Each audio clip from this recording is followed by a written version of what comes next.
What are the 7 foods that most prevent cancer, according to science? Stay tuned, and let's look at anti-cancer foods.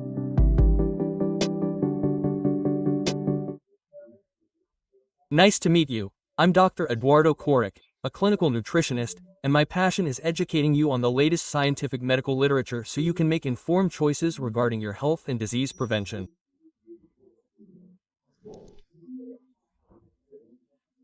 Well, one of the areas of nutrition I'm most interested in is oncological nutrition, because we have a wealth of scientific data on foods turning genes on and off, having numerous bioactive functions that help prevent cancer and improve the functioning of our immune system, which also obviously effectively helps protect against cancer.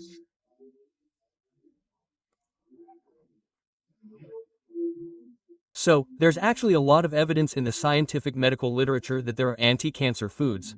That is, foods that help inhibit and kill cancer cells. So, let's learn a little more about some of them.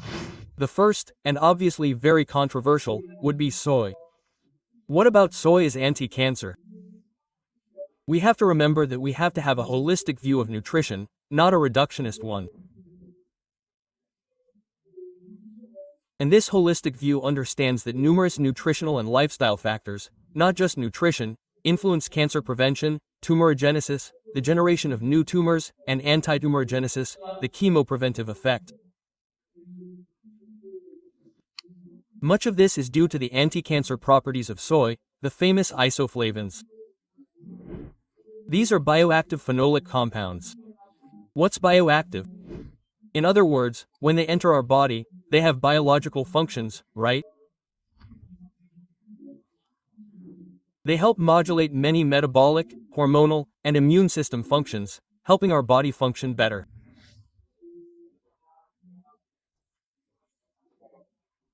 So, this meta-analysis, that is, a study based on many studies, showed that the consumption of soy-derived foods is associated with a reduction in prostate cancer in men.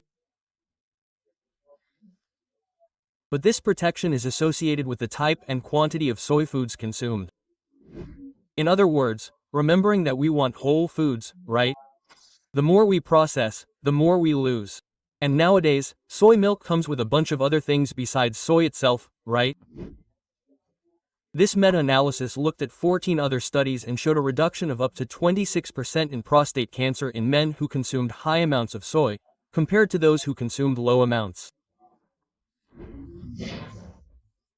Flaxseed, the seed that became famous for its nutritional properties and is rich in omega-3, is also anti-cancer, but in flaxseed, it's not the specific proportion of omega-3s that they mention in the literature, but mainly lignans. Lignans are phytonutrients, that is, plant nutrients, right, phenolic substances, and consuming flaxseed because of the lignans is associated with a reduced incidence of breast cancer. Remember, lignans are found in many plant foods, but flaxseed is the largest source in the plant kingdom. Tomatoes and lycopene, the phytonutrient that gives tomatoes their red color. It's one of the anti-cancer compounds in this delicious food. In other words, lycopene is a carotene, like beta-carotene, for example, and it's lipophilic, meaning it loves fat and gives some fruits and vegetables their color, like watermelon, etc. It's also a bioactive compound, as we mentioned. Research shows that increased exposure to lycopene, whether from the diet or circulating in the blood, is associated with a reduced risk of prostate cancer. And several of these carotenoids, besides lycopene, tomatoes contain others, right? Even polyphenols that accumulate in the prostate and have a protective anti-carcinogenic effect. Garlic would be our fourth food, and in garlic, the main anti-cancer bioactive compound is called allicin. So, as research is showing, this meta-analysis, that is, a study based on more than 15 studies, is showing that high intake of raw or cooked garlic may be associated with a protective effect against colon, stomach, and colorectal cancer. So, allicin, right? It has numerous functions in our body that help prevent cancer, such as inducing apoptosis, that is, inducing the death of the cancer cell itself. It reduces tumor growth, inhibits tumors in humans, has an antiproliferative effect, that is, it inhibits the proliferation of cancer cells, has a chemopreventive effect, that is, it prevents cancer, and also induces allicin-induced autophagy, that is, allicin itself induces autophagy, cellular recycling, right? Which is so famous for the effect of fasting. These bioactive compounds also have an effect similar to fasting, right? Mushrooms. Mushrooms have numerous functions in our body. One of them is supporting the immune system, mainly because they are rich in nutrients, but also by modulating our gastrointestinal system, by modulating our microbiota in our gastrointestinal system. So the Paris mushroom, that little white mushroom, right? It has an effect on tumor growth, mainly by stimulating the immune system.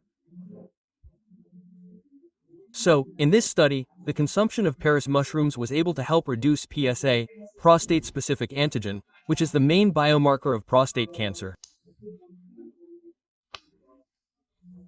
However, they use powdered mushrooms, and we know that fresh food is much healthier because it doesn't involve significant nutritional loss, right? So, how much more powerful could it be if they had used fresh mushrooms in people's diets? And our sixth food would be the famous broccoli. Broccoli contains a glucosinolate called glucoroglucorophane, and through an enzyme called myrosinase, it transforms this compound into isotocyanate. It transforms this compound into sulforaphane. And sulforaphane is one of the most powerful anti-cancer substances. It works by increasing the levels of enzymes in the liver that counteract the carcinogenic effects of chemicals in food and the environment. But we have to remember that the myrosinase enzyme is heat sensitive, meaning it's heat sensitive. So cooking at high temperatures, right, even steaming, can damage this enzyme and impair its anti-cancer properties.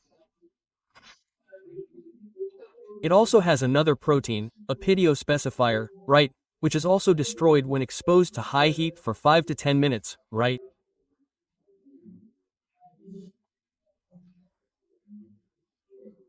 So the researchers, I didn't say it, it's the researchers, should be used whenever possible because the glucosinolates leach into the water while you're boiling the food, because they're water soluble.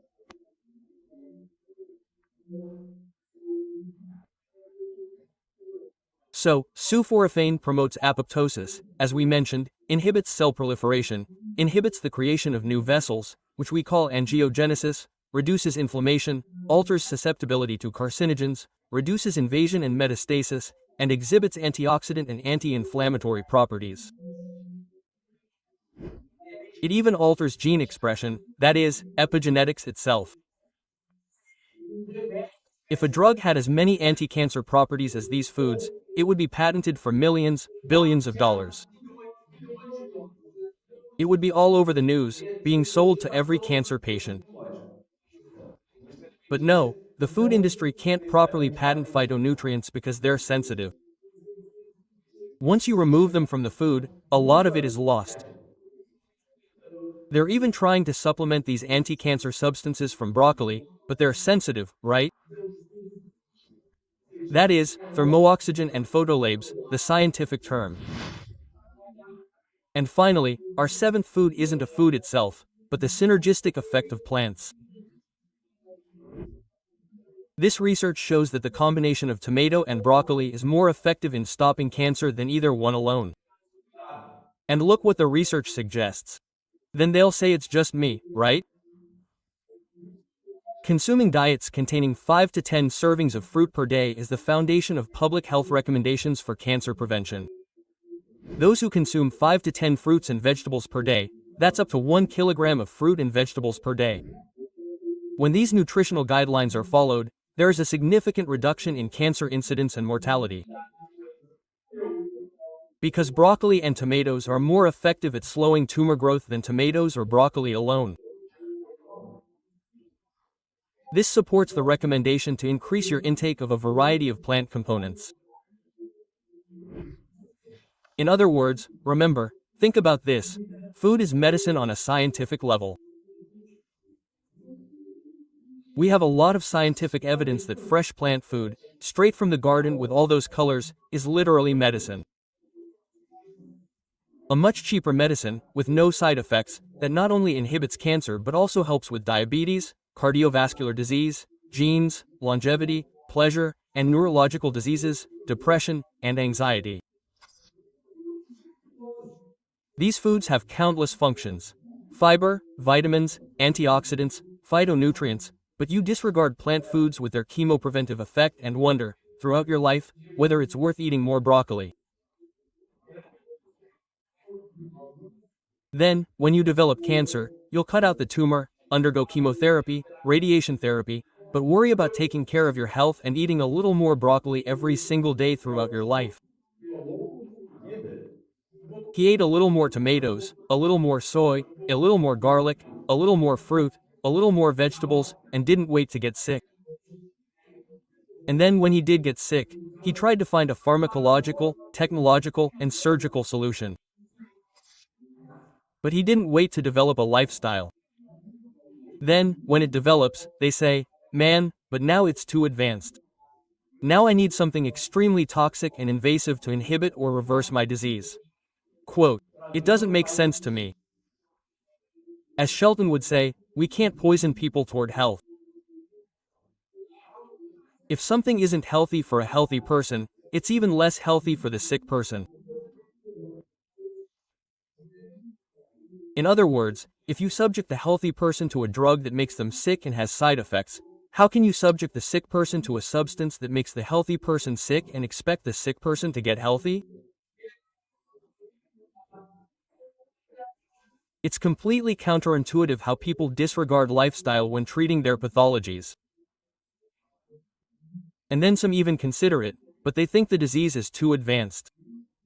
They need to go to the usual invasive treatments. It's extremely senseless. And the cool thing is that the research itself says, dietary modifications that delay the development of prostate cancer increase longevity, reduce the need for superfluous drug treatments, reduce morbidity, mortality, disease, and death, and increase quality of life. Cancer biologists generally take a reductionist approach to nutrition and cancer risk. That is, they extract a component of a fruit or vegetable, vitamin C, and begin supplementing rats and humans with vitamin C to see if it has an anti-cancer effect. Instead of understanding that it's the food as a whole, the whole food, as it comes from the plant, rich in vitamins, minerals, and phytonutrients. And when you try to extract that, it dissolves, a lot of it is lost, right? Like my rosinase from broccoli, like vitamins, minerals, and phytonutrients, which are labile, thermo and photolabile, sensitive to oxygen, light, and heat. And what do you do with them when you cook, process, etc.? Well, it's up to you to decide for yourself, but the scientific evidence is there. If you want to prevent cancer, if you want to support your cancer treatment, even if you follow the usual treatments, it makes no sense not to live healthier and eat a healthier diet. If you want to know more, there's information on my website that I'm writing a book about cancer, which was actually my final project when I left college, etc. Well, if you want to know more about cancer and nutrition, I strongly suggest checking out my website where I'm writing a book about natural cancer treatments, that is, everything that's proven in medicine about lifestyle, cancer treatment, and prevention. There's a lot of scientific data on chrononutrition, chronobiology, etc. But until the book is ready, I have other lectures here on YouTube about cancer, and I strongly suggest reading my 3 books, The Eden Diet, The Ingenist Fast, and Vegan Nutrition, which even has a chapter on chronic diseases and how diet can help cancer itself. If you want to buy now, there's the link below in the description, but head to sawyoacutedefrugal.com.br in the online store and you can even read the first 35 pages of each book to learn more. Did you like the video? Start here, by sharing, liking, posting your comments below, subscribing to the channel, and clicking the bell to receive our updates. Also, if you want to help me as a clinical nutritionist, stay tuned for our 7 published books, online nutritional counseling, and our retreats and online courses that teach you more about the healthiest diet in the world to help you prevent disease and increase your longevity. Much frugal health, Dr. Koraka. Until next time, M.